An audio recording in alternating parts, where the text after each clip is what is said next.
Numerous religious teachings advise us to have a good expectation of Allah subhanahu wa ta'ala. For example, one hadith Qudsi says, أَنَا عِنْدَ ظَنِّ عَبْدِي بِي. I treat my slave according to his expectations of me.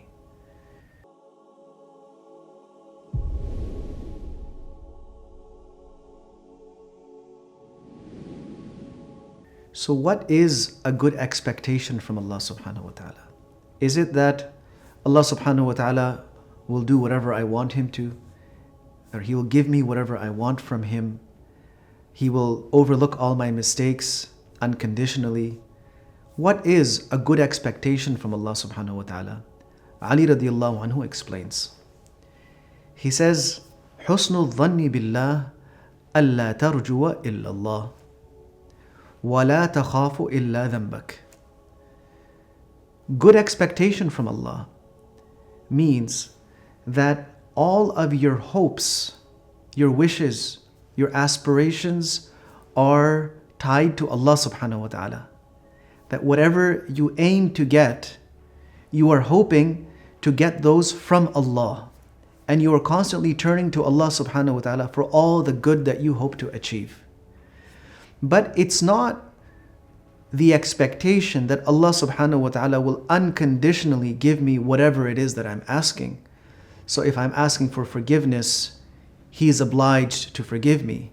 If I'm asking Him for rizq, He is obliged to provide for me. No, it simply means you have all your expectations channeled towards Allah subhanahu wa ta'ala, that if anyone can give it to me, it's Allah, otherwise no one can. But there's a balance. It's not just expecting the good. It's also being wary of and being cautious of being deprived. And where should that come from? لا تخاف إلا ذنبك. That when there is a fear of being deprived, a sense of accountability of one's own actions comes into play. That yes, I'm hoping that Allah subhanahu wa ta'ala will give me such and such goal, achievement, objective. However, I might be deprived because of my own mistakes. So part of having a good expectation from Allah subhanahu wa ta'ala is also to take into account my own weaknesses and flaws that may be a hindrance in this.